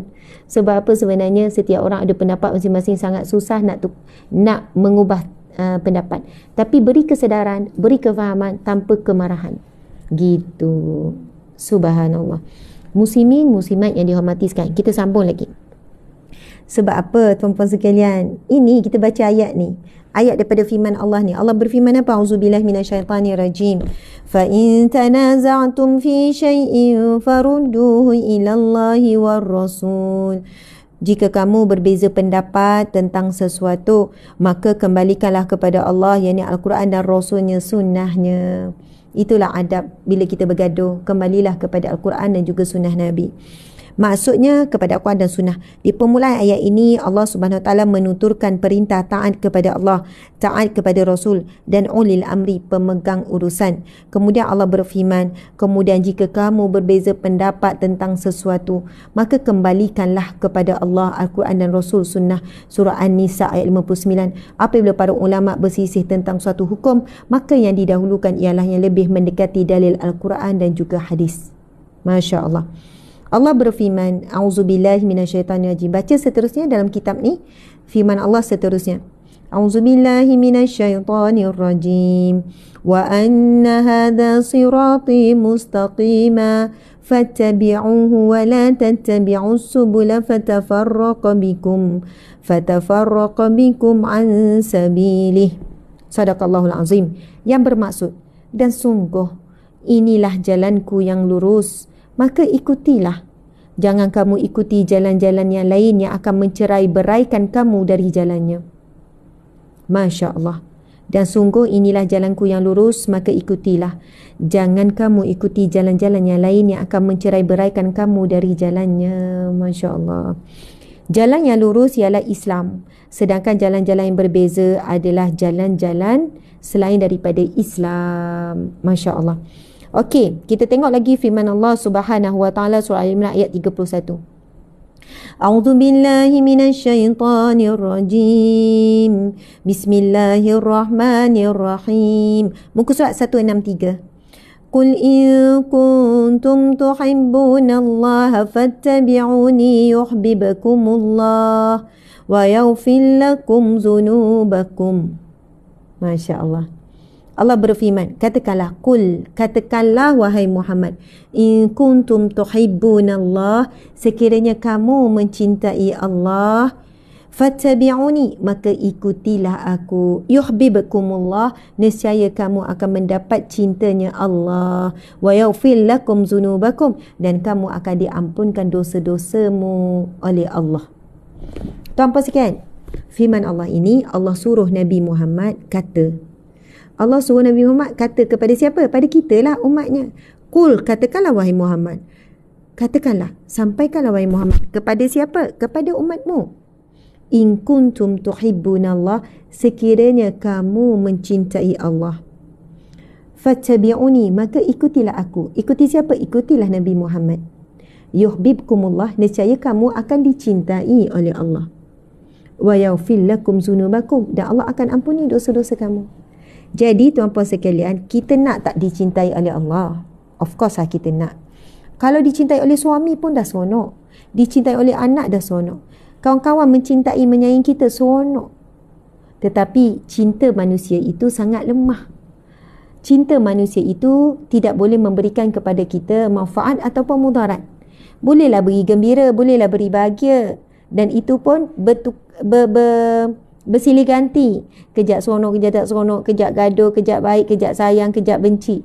Tetapi subhanallah tuan-puan sekalian, bila kita dapat cintanya Allah, kita dapat seluruh isi dunia. Bila Allah mencintai seseorang. Ini hadis Nabi yang lain. Nabi bersabda, apabila ini hadis yang sahih. Nabi bersabda, apabila Allah mencintai seseorang, Allah akan mengkhabarkan kepada malaikat Jibril, wahai Jibril, sesungguhnya aku mencintai si fulan-si fulan. Maksudnya Allah sebut kepada malaikat Jibril, Allah isyak, aku mencintai hamba-Ku ini. Mudah-mudahan Allah pernah menyebutkan nama kita kepada malaikat Jibril. Kemudian bila malaikat Jibril dengar, malaikat Jibril pun berkata di hadapan himpunan para malaikat, di mana ni? Di langit lah. Wallahu alam bagaimana situasinya. Tetapi malaikat Jibril pun buat pengisytiharaan.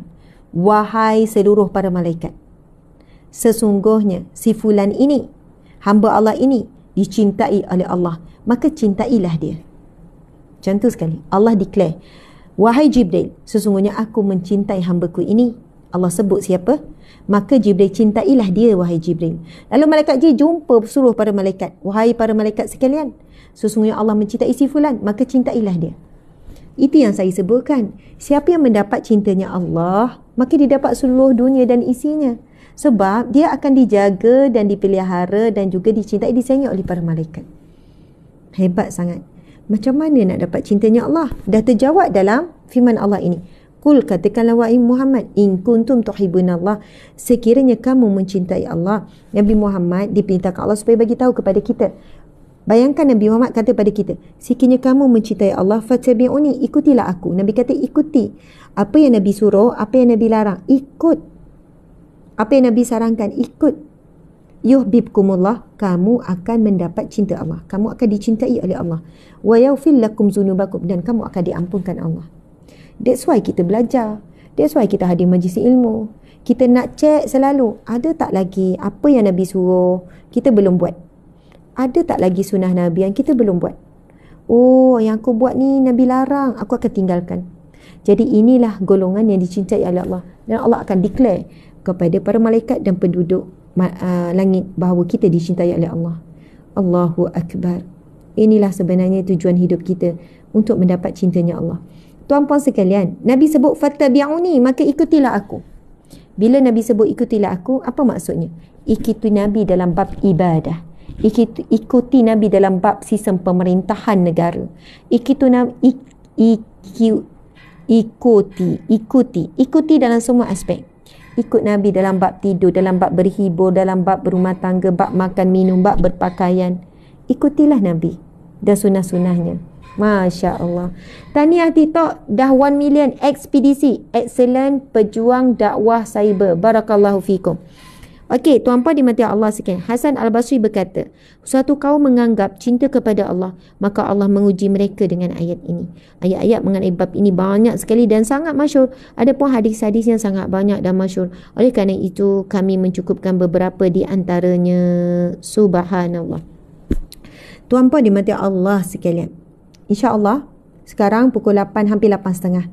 Kita akan sambung pengajian kita bab bid'ah. Kita dah mulakan dengan firman Allah 1, 2, 3, 4, 5. Kita dah baca 5 firman Allah. Memang setiap bab Imam Nawawi menyusun permulaannya adalah firman Allah yang berkaitan dengan tajuk. Kemudian baru disusuli hadis Nabi SAW dan hampir semuanya adalah hadis yang sahih. Sumbernya Bukhari dan Muslim. Esok kita akan sambung lebih detail. Apa itu bid'ah? Apa itu bid'ah hasanah, bid'ah dalalah, benarkah wujud dua kategori bid'ah ni, dan keterangan yang berkaitan. Boleh jadi penjelasan saya tak semua orang boleh terima sebab dia dah pegang dah semua bid'ah adalah sesat. Mungkin wallahualam nanti kita akan merujuk. Bukan saya yang terangkan, saya akan bacakan pendapat ulama-ulama. Saya akan terangkan apa yang disebut oleh para alim ulama. Sebab saya bukan alim ulama, saya memang tak berhak pun. So kita akan sambung pengajian ini di mana besok pagi. Tapi esok saya akan berada di Terengganu. Saya live tu daripada rumah ibu saya. Jadi mudah-mudahan live besok ni berjalan lancar lah. Sebab saya bertolak lepas maghrib malam ni. Pagi besok saya ada urusan di Pejabat Agama Islam Negeri Terengganu, urusan tauliah. Minggu lepas alhamdulillah saya dapat tauliah. Pelis minggu ni ikhtiar untuk urusan tauliah Terengganu. Hari tu saya dah pergi dah pun ambil tauliah, tapi ada beberapa perkara syarat-syarat wallahualam. Saya harap Allah pemudahkanlah urusan besok untuk saya dapat tauliah Terengganu. Lepas tu pada minggu depan hari Isnin tauliah Kelantan pula. Lepas tu dalam minggu selepas-lepasnya tauliah Perak pula. Kumpulan tauliah Melaka pula berturut juga ni hujung tahun ni. Perjuangan saya adalah nak dapat tauliah satu Malaysia. Tapi ada negeri yang belum buka. Johor belum buka lagi untuk tauliah. Jadi masa saya kat Ganu. Jadi tuan-puan sekalian, sebenarnya boleh je kalau saya nak pergi ceramah mohon kelulusan khas. Selama ni kalau saya ceramah di mana-mana boleh je dapat kelulusan khas. Tetapi saya nak mudahkan kepada penganjur. Bila saya ada tauliah seluruh negara, penganjur yang jemput di Perak ke, di Kedah ke, di Penang ke, di Perlis ke, maka dia orang tak susah payahlah kena mohon setiap kali saya pergi ceramah mohon tauliah khas. Itu namanya tauliah khas. Jadi saya mohon usahakan. It's not easy sebenarnya tuan-puan sekalian nak pergi mohon tauliah semua negeri. Dia macam exam apa, dengan ada exam dengan nak kena temu duga. Kita dah tua-tua ni nak temu duga, nak berhadapan. Kadang tu yang bertanya soalan tu 4 orang, semua yang mahir-mahir. Dan ada pengalaman saya pergi mohon tauliah, saya tak sebutlah negeri mana. 80% saya tak boleh jawab soalan. 80% tak boleh jawab.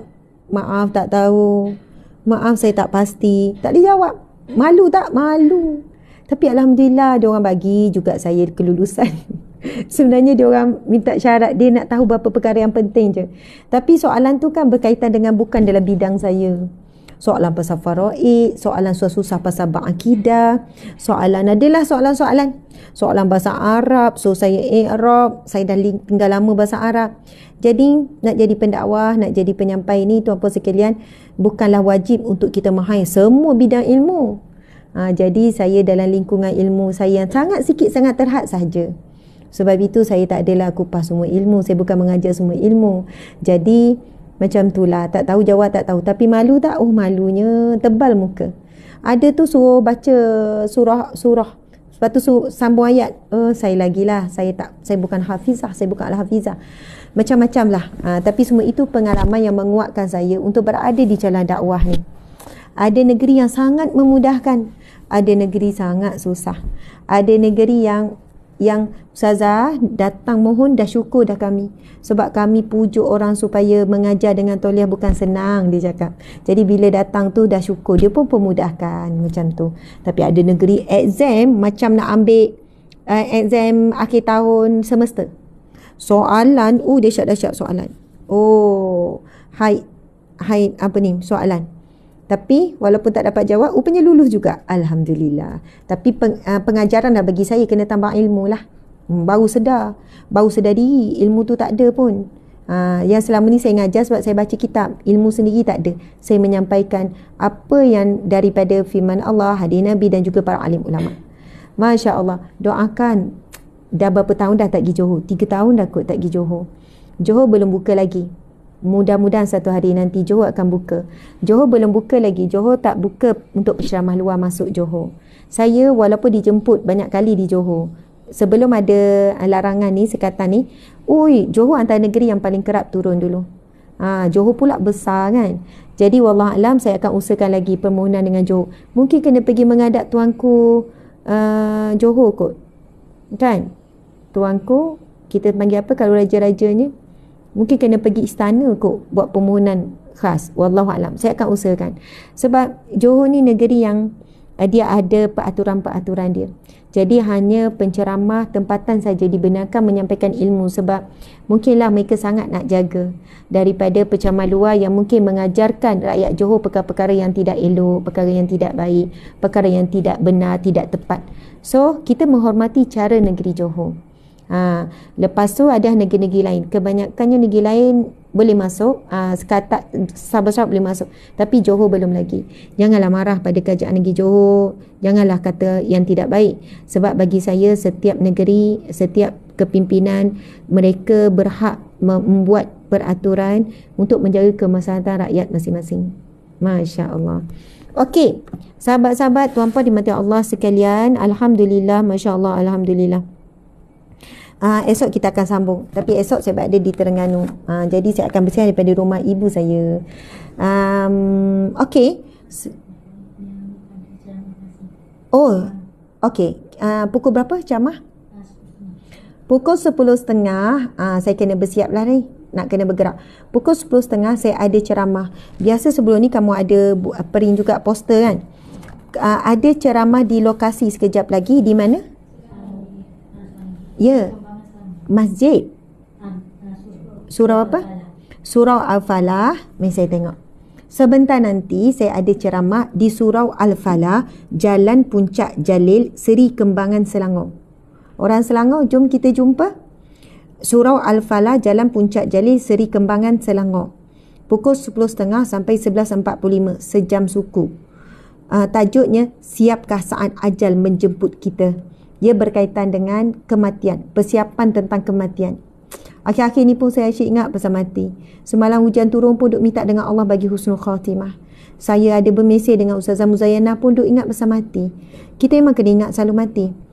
Saya rasa macam mana ya? Perasaan saya bila jadi pendakwah, penceramah, lepas tu ada syarikat, saya rasa saya ada banyak sangat dosa dengan manusia, sebab saya berurusan dengan ramai manusia. Saya sebagai majikan dengan staf, saya sebagai pendakwah dengan seluruh orang yang mendengarkan.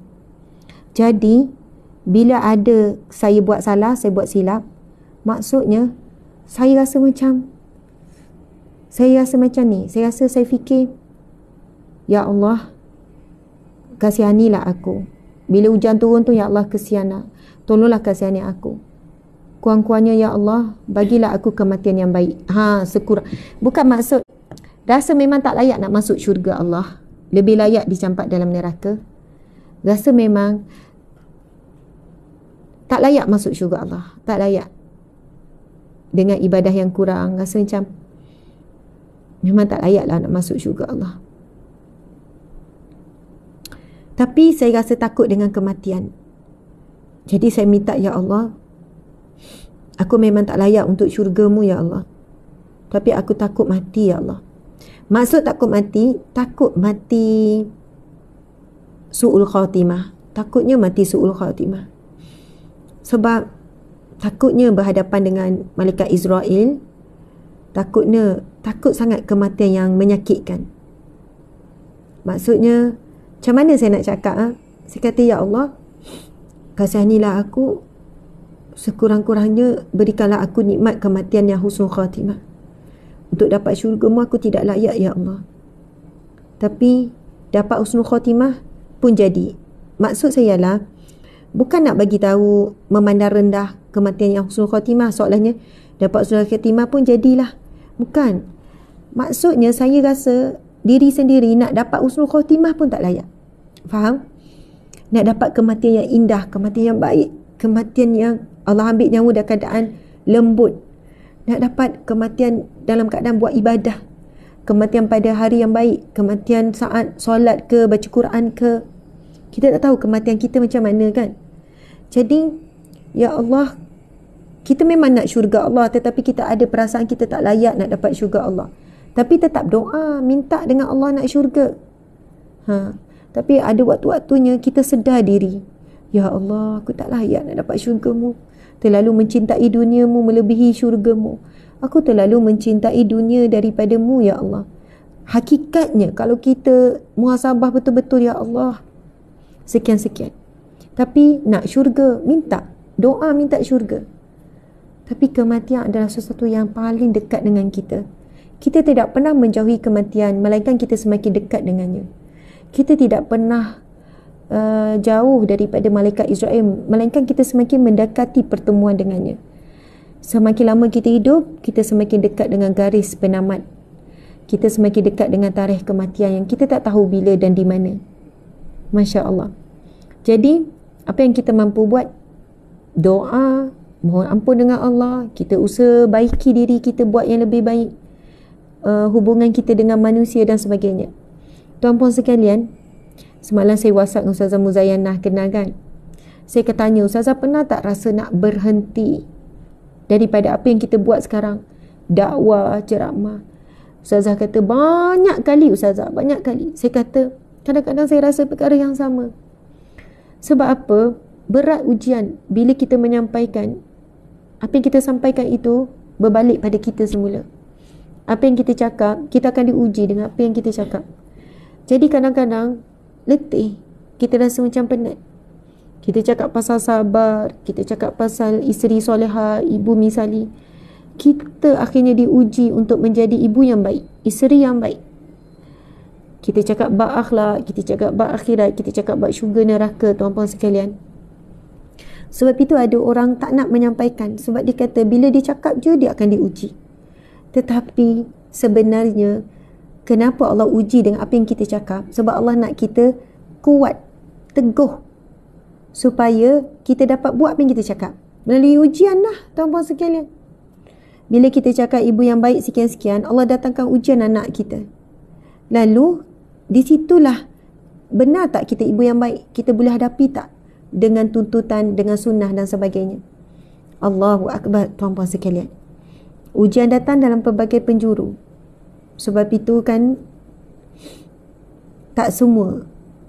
Kita tengok ujian paling berat para Nabi. Sebab apa? Nabi menyampaikan kebenaran.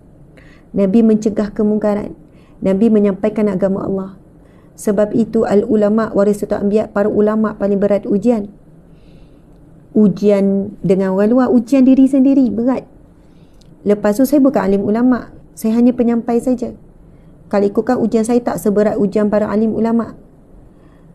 Jauh lebih berat mereka. Lebih berat lagi para nabi. Tetapi inilah golongan yang dicintai oleh Allah. Dan tak boleh lari. Bagi ilmuwan, kalau tidak menyampaikan ilmu, itulah maksiat bagi mereka. Inilah pesanan. Masa saya teruk dikecam dulu, 1 hari dulu, saya pun dipanggil oleh Jabatan Mufti. Kemudian ada barisan Jabatan Mufti ni ramai. Mereka cakap ini, mereka cakap tu, saya diam, menangis, rasa kedil. Lepas tu saya kata, saya nak berhenti dah, cukup setakat ni. Kemudian ada seorang orang alim, ilmuwan ni kata, Ustazah, kalau Ustazah berhenti, itu maksiat bagi Ustazah. Dosa kalau Ustazah berhenti. Allah dah pilih dah Ustazah untuk sampai ke tahap ini. Bila Ustazah bercakap, ada orang nak dengar, ada orang nak cakap. Ada orang nak bercakap, nak sampaikan, tak ada orang nak dengar. Tapi Allah dah naikkan kedudukan Ustazah sampai begini. Ustazah ada amanah. Dan Ustazah tak boleh lari daripada amanah ni. Ustazah kena lalui. Ustazah kena hadapi kebencian, kecaman. Bila buat salah, kena berani untuk membetulkan, mengakui dan sebagainya. Subhanallah, tuan-puan sekalian. Terima kasih kepada sahabat-sahabat yang sentiasa bersama. Siapa? Anda semualah. Yang sentiasa masih menyokong bersama, masih lagi menguatkan, mendoakan. Ada seorang suami ni, dia bagi tahu saya, Ustazah, dia bawa isteri dia jumpa saya. Isteri dia jumpa, peluk, nangis-nangis. Lepas tu suami ni kata, Ustazah, isteri saya ni setiap kali solat doakan Ustazah. Saya tak tahu kenapa, tapi isteri saya ni setiap kali solat doakan Ustazah. Dia punya sayang pada Ustazah. Setiap solat dia doakan Ustazah. Dia bangun tahajud, dia doakan Ustazah. Lepas tu wanita ni kata, Ustazah, Ustazah tolong teruskan dakwah, Ustazah jangan berhenti walau apa pun. Sebab itu tuan-puan sekalian, saya sakit ke, saya sedih ke, saya jatuh ke, saya tak suka bercerita. Saya tak suka menuliskan apa yang saya lalui, apa yang saya hadapi. Saya usaha untuk sembuhkan. Saya usaha untuk sembunyikan. Sebab apa? Ada doa-doa orang yang luar biasa yang selalu mendoakan. Ada makcik tu Ustazah, saya bangun tiap malam, nama Ustazah saya akan sebut, saya akan niat sekali saya sujud waktu tahajud. Saya menangis bila makcik ni cakap. Makcik tua ni. Saya kata terima kasih makcik. Dia kata Ustazah teruskan dakwah. Sebab tu kalau orang tanya, Ustazah macam mana Ustazah boleh kuat, cegah, sehat? Padahalnya sebenarnya banyak kita sembunyikan sakit, sembunyikan sedih. Tetapi saya percaya, saya cakap sebab doa. Doa orang ramai. Kalau ikut kudrat saya, kemampuan saya tak mampu. Tapi doa orang ramai, doa sahabat-sahabat semua. Dan doa ini Allah akan persaksikan di akhirat kelak. Allah akan persaksikan siapa yang doa secara sembunyi. Sebab itu kan Nabi sebut, barang siapa yang mendoakan saudaranya secara sembunyi, itu adalah doa yang makbul. Dan Nabi sebut apa?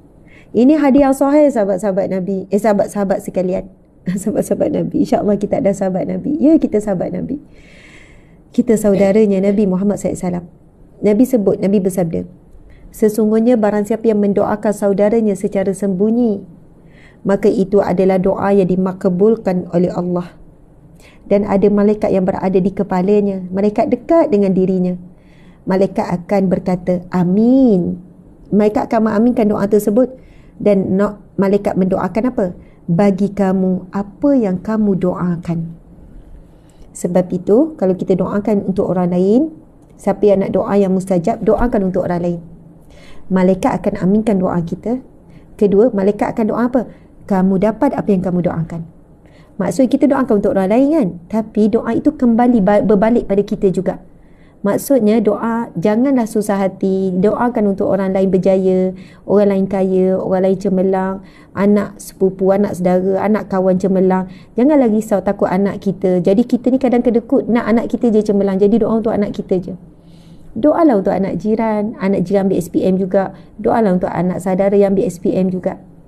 Sebab doa itu doa yang makbul. Dan doa itu diaminkan oleh para malaikat. Masya Allah, subhanallah. Terima kasih semua. Saya juga mendoakan anda selalu. Itu pesan guru juga. Saya selalu sebut, ini pesan Habib Ali Zainal Abidin. Masa kami berjumpa lah, kami ada berjumpa dalam majlis.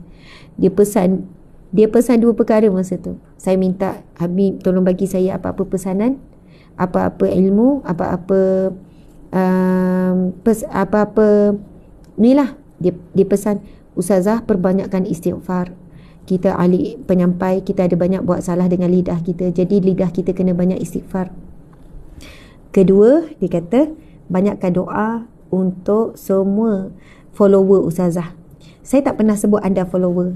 Cuma nak mudah faham follower, macam itulah pengikut. Mereka yang selalu mengikuti Ustazah, doakan untuk mereka. Sebab kalau tidak ada sokongan dan tidak ada mereka, Ustazah tidak dapat untuk menyampaikan seperti hari ini. Sebab mereka menerima kita. Habib Ali kata, sebab mereka terima kita Ustazah, mereka terima kekurangan kita, mereka support kita Ustazah. Jadi doakan untuk mereka. Selalu saya ingat. Jadi saya biasa mendoakan secara umum lah. Anda terlalu ramai, ratus ribu, puluh ribu. Jadi doa secara umum. Buat sahabat-sahabatku, ya Allah, yang Engkau tahu mereka bersama dengan perjuangan ini, yang pernah jumpa dan tak pernah jumpa, tapi kami saling menyokong dan menguatkan, ya Allah. Maka berikanlah mereka syurga-Mu, ya Allah. Macam itulah doa supaya kita dapat berjiran di syurga. Saya sayang sahabat semua, sayang sangat daripada hati, kerana Allah, kerana Rasulullah. Sayang semua, sayang. Terima kasih. Di TikTok dah 1.3 juta likes. Apa? 8K yang masih ada. Sahabat-sahabat di Muka Buku, sahabat di IG. I love you all so much. Saya pun kena bersiap dah. Tapi sebagai penutup, tuan-puan sekalian, mana buku tu, dek? Saya nak berkongsi satu buku yang sangat baik, iaitu buku Hijrahku. Lepas tu tak ada pun yang bawa kurma? Ada tak? Tuan-puan sekalian, Ini buku, Masya Allah. Buku ni, tapi saya jarang wawarkan. Ini antara the best karya sebenarnya daripada saya sendiri, Asma Harun, bergabung dengan penulis terkenal Indonesia Wadri Wahyudi, iaitu bertajuk Hijrahku Ini Sebenarnya Untuk Siapa. Buku ini bukan hanya untuk orang yang kita nampak berhijab, tak pakai tudung, kepada pakai tudung, bukan macam tu. Ada untuk kita semua yang sentiasa berhijrah, yang sentiasa struggle untuk istiqamah. Setiap hari kita berhijrah, betul atau tidak? Setiap hari kita hijrah. Tuan-tuan sekalian, ini Dik, boleh tak kamu kena pusing, kena tukar. Saya nak mula wawarkan buku ini. Buku ini diterbitkan pada tahun lepas. Cetakan pertama tahun 2022. Betul lah, tahun lepas. Dan cetakan kedua juga tahun 2022. Baru tahun lepas. Okey.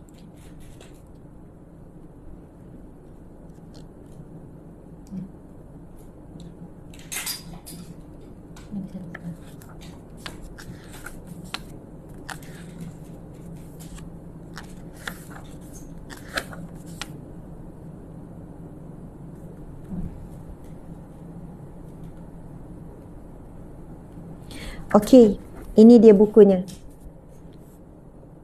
Dan istimewa untuk para sahabat semua, saya tak tahulah ni, tapi saya terus buat keputusan je. Harganya RM48. Harganya RM48.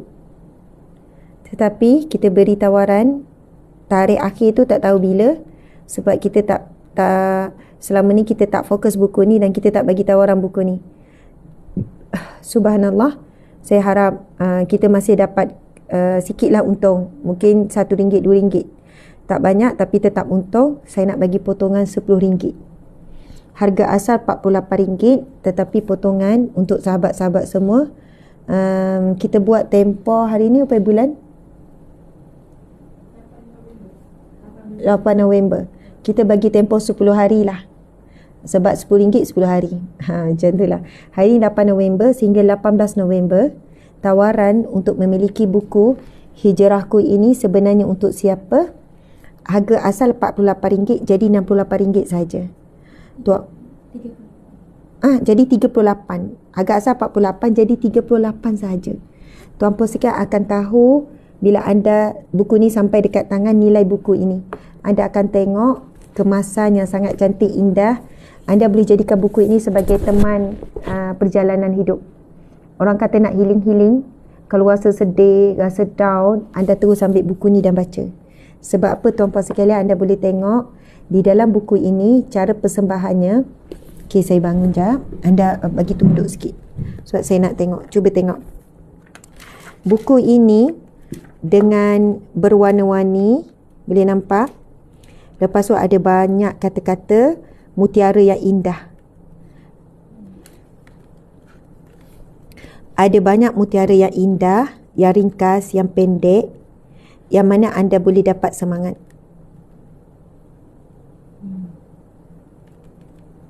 Cuba tengok contoh ini. Oleh itu, apabila kita ingin mengekalkan keikhlasan hati kita, misalnya dalam soal pemberian, maka apabila kita telah memberi, lalu lupakan terus.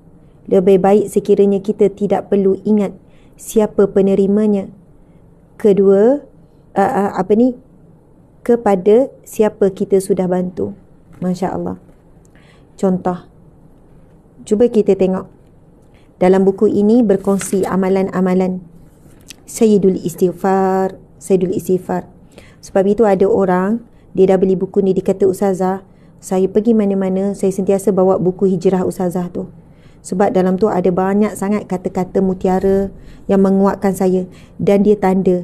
Sebab dalam buku ni ada banyak amalan sebenarnya.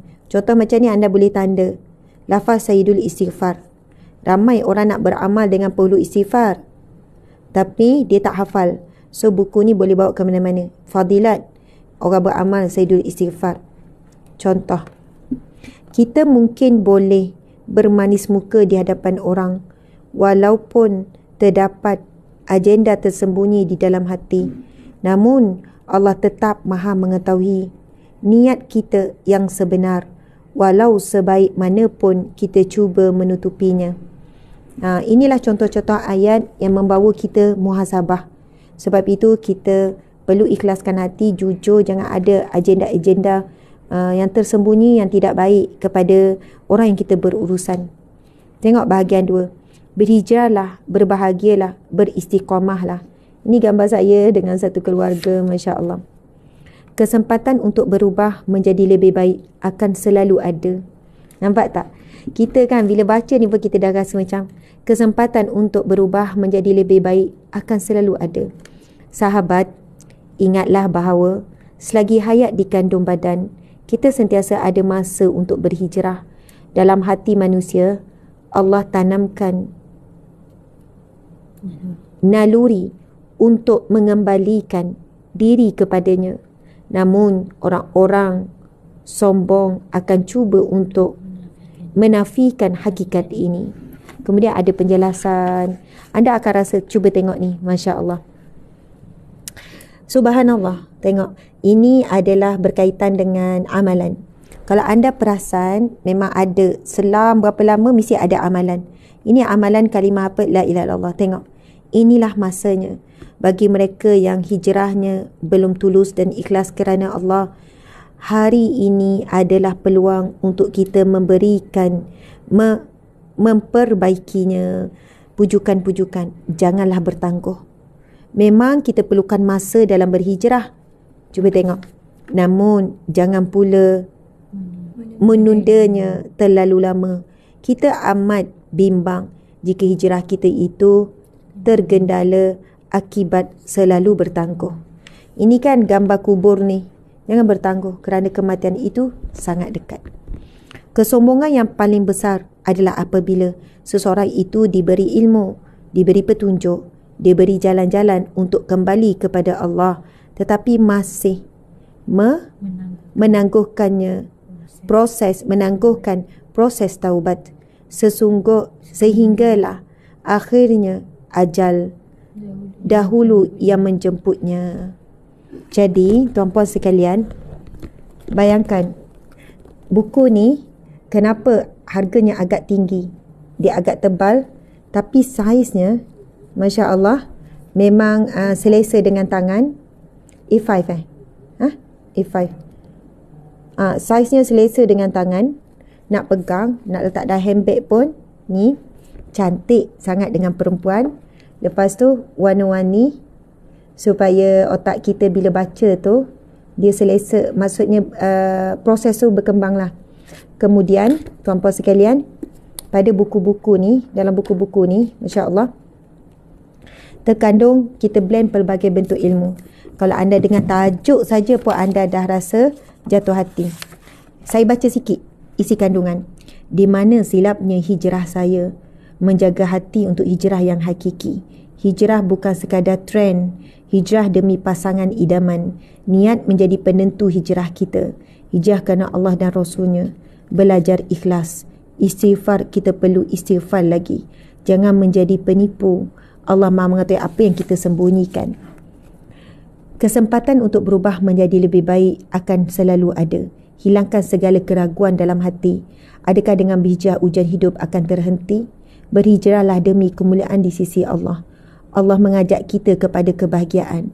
Hijrah mendatangkan ketenangan jiwa. Hidup bahagia bersama Al-Quran. Tidak mengapa dibenci manusia asalkan disayangi Allah. Walau apapun keadaan, solatlah. Mengapa begitu sukar untuk istiqamah? Demi hidup yang lebih bermakna, hidup sebagai hamba Allah. Capai syurga yang paling dekat. Jadi contoh tauladan selepas hijrah. Hijrah menyebar kasih sayang dan berkongsi rahmat. Fokus uruskan diri sendiri. Hiduplah seperti lebah. Kerana kita ibarat satu jasad. Memburu pahala yang sentiasa mengalir. Menuai doa daripada setiap kebaikan. Ada kata cover buku cantik. Ya. Warna favourite, cantik. Sebenarnya ini memang design saya. Maksudnya dia orang bagi banyak design. Lepas tu saya minta ubah suai. Kemudian Kalau anda tengok warna luar cantik, lagi cantik di dalamnya. Dia akan memberikan kita kekuatan semangat. Dia sesuai dibaca oleh semua peringkat umur. Kepada wanita, bahkan lelaki pun sesuai. Lepas tu sesuai dijadikan hadiah. Dan untuk kali pertamanya kami menurunkan harga buku ini sebanyak ini. Harga asal adalah RM48, tetapi kita buat potongan 10%. 10%. 10% bukan 10%. Berapa persen tu? Banyak sebenarnya. Kita buat potongan RM10. Jadi harga sekarang RM38 sahaja. Tempohnya adalah 10 hari. RM10 10 hari sehingga 18 hari bulan. Jadi ada link yang dikongsikan, ada nombor dikongsikan.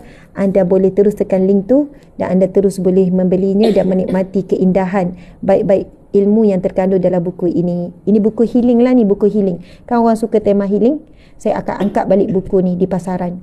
Masya Allah. Kita kena buat fokus, memang banyak buat ni. Dan mungkin kita akan buat bedah buku. Kita bedah buku ni. InsyaAllah. Terima kasih semua. Dah order. Alhamdulillah RM38 sahaja, harga asal RM48. Jadi itulah dia. Terima kasih banyak-banyak.